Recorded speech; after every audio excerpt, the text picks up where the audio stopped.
let us go ahead and get right into today's video because we are going to be looking at some very strange and odd stories that are currently circulating in the news. So today we're going to go ahead and look at our very first story, and something very odd is going on in Oklahoma.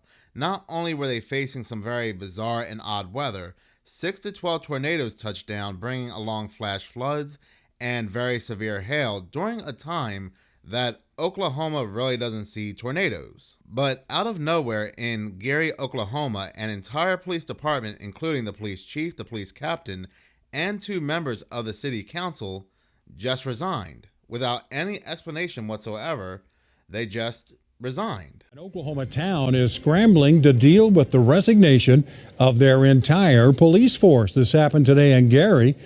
The town had a police chief and 4 other officers. Chief Alicia Ford posted kind of a cryptic message on Facebook telling the community they, quote, all have the ability to affect the change you want to see.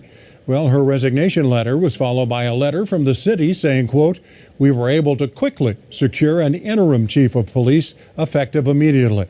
So far, city officials there have not released a reason for their law enforcement crisis, but we've reached out to city council and the chief, and we'll bring you more information on this as soon as we hear back from them. This story happened about 4 or 5 days ago, and there's still no explanation, no clues, no hints, just as to why these people resigned.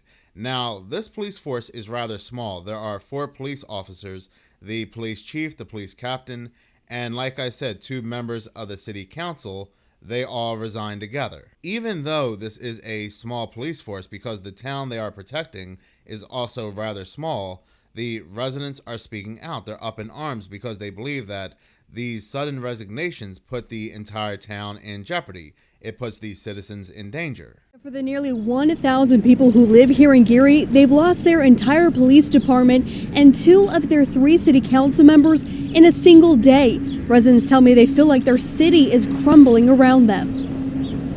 If this isn't an emergency, then I don't know what is. That we don't have much of a city anymore. On Thursday morning, the entire Gary police force turned in their badge.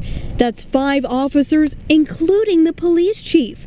The announcement came on social media. The police chief thanked the town and encouraged residents to be more active in city government. No reason was given for the mass departure, but the former police chief told KOCO the now active interim chief was hired by city council to audit the Gary Police Department, something that's raised eyebrows around town. The same person who's now the acting interim chief was hired by the city council to do an audit on the police department, and now he is the interim chief. That seems a little suspicious. But that wouldn't be the only shakeup in Gary. 2 city council members resigned the same day. City Councilman Rocky Coleman wrote in his resignation letter his core values didn't align with the city's direction, saying the city shouldn't allow personal goals or agendas to affect the city. City Councilwoman Christy Miller told KOCO she quit because she didn't think the mayor was acting in the city's best interest and she wanted out. KOCO reached out to the city of Gary to ask what's going on. A spokesperson for the city didn't say what the cause of this strife was, but told us an interim chief of police has taken over, and both the Blaine County and Canadian County Sheriff's offices are helping during this transition. Now, we tried to reach out to the mayor to see if he was available for a comment today, but we're told by the city that he was not available today. Reporting live in Gary, Kylie Thomas, KOCO 5 News. Moving on to this next story, and I really have to ask myself, are we being trolled? Do we live in some kind of simulation or whatever? Because this is very odd timing for this story to come out. We are seeing all this very bizarre and strange weather events taking place around the world. In places where it shouldn't be snowing right now, well, it's snowing. In places that it should be snowing, they are suffering from very severe droughts. There are tornadoes breaking out, earthquakes breaking out everywhere, and it seems like every time we open up the news, there is a new location somewhere around the world that is experiencing some very horrific flooding. Eastern Spain was already dealing with storms that led to massive flooding that ended the lives of at least 217 people, mostly near Valencia. But news has now broken out that more rain was dumped on Barcelona, which has led to more flooding. So Spain continues to get hammered by floods and heavy rain. But before the floods had taken over Spain, France and Italy were also experiencing flooding. And then there was the United Kingdom, and also Greece was all experiencing floods and heavy rain. But it's not just Europe. The United States, New Mexico, Florida, North Carolina, and other states were also dealing with flooding. Then we had Indonesia, China, India. We had even the Sahara Desert had flooded out. Cuba is still dealing with floods. So it's pretty much flooding almost all over the world. And while we hear all this news about floods, and not just a little bit of flooding, we are talking about historic rainfall that nobody has ever seen before.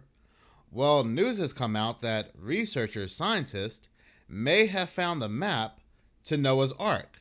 Talk about such interesting and strange timing. What's even more interesting is that researchers, architects, they had this 3,000-year-old Babylonian artifact ever since 1882. And then 1 month in 2024, they decided to take the artifact out, examine the artifact, and they discovered that this artifact held the clues to the location of Noah's Ark. Reading this article from New York Post, and other news agencies are talking about this, but this article is titled, Noah's Ark Possibly Marked on World's Oldest Map from 3,000 Years Ago, Scientists Say, and this article was published on October 29th, 2024. Scientists have deciphered the world's oldest map, and they believe it may lead them to the location of Noah's Ark. The 3,000-year-old Babylonian artifact has puzzled archaeologists for centuries, but in the past few weeks, experts have uncovered the meaning. So again, they've had this artifact for centuries, and just in this past few weeks, while the entire world, like I said, is basically dealing with floods, they deciphered that this artifact will lead them to Noah's Ark. You can't make it up. You can't make it up even if you wanted to. This article continues to say the clay tablet was discovered in the Middle East before being acquired by the British Museum in 1882. The carvings have been called the Imago Mundi by scientists who say it shows ancient Mesopotamia, now modern-day Iraq, surrounded by Bitter River, a double ring marking the borders of the Babylonians' known world. But after over a month of analyzing the symbols on the tablet, researchers believe they are clear references to stories in the Bible. They claim the back of the artifact acts as a secret key to show travelers the route they will take and what they should look for on the way. One passage reportedly says that those on the journey must go through 7 leagues to see something that is thick as the Parsiktu vessel. The word Parsiktu, and I don't know if I'm pronouncing that correctly, is meant to help explain the size of a vessel needed to survive the Great Flood, based on other ancient Babylonian scripture. Another passage is believed to show a path and instructions to get to Urartu, a place believed to be where a man and his family landed a gigantic ark they made, according to ancient Mesopotamian poems, more commonly referred to as Noah's Ark. Urartu, also known as Ararat, is a mountain in Turkey, and researchers say that it is said to be where the ark sat after the 150-day flood. So again, researchers believe that if they follow the instructions on this tablet, they will be led to Noah's Ark. Like I said, such interesting timing for this news story to come out. This last story is actually going to include my own personal story. About a week ago, I let my dog out to go to the bathroom, and I happened to look up at the sky. It was around 5:30 in the morning. It was still dark out, and I saw this very bizarre light.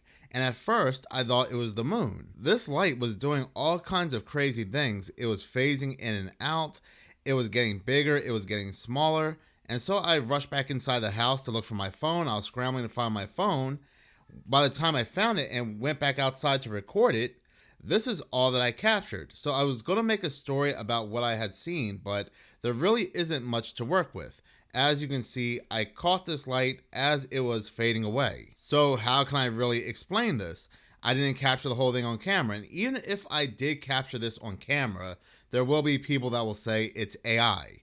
But I happen to notice that a few weeks ago, somebody on TikTok, a couple people on TikTok, actually saw the same thing. This light is rather interesting, and this TikTok video shows something very similar to what I saw, but as I was looking up at the sky and looking at this light, it was just doing all kinds of crazy things. It was even going in circles, like making the shape of the moon. It was just really, really strange.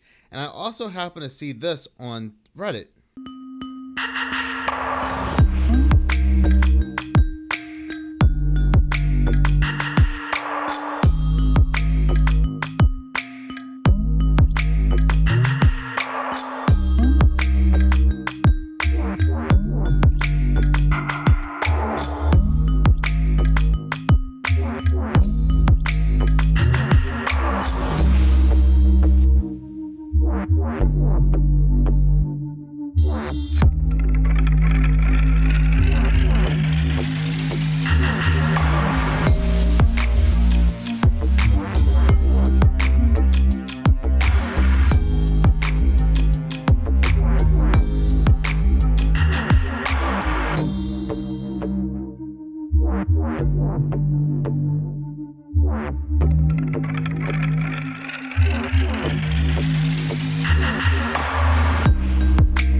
Thank you so much for watching. If you like this channel and you want to see more, please subscribe. If you're already subscribed, please like, as any engagement does help the channel grow. Once again, thank you so much for your support.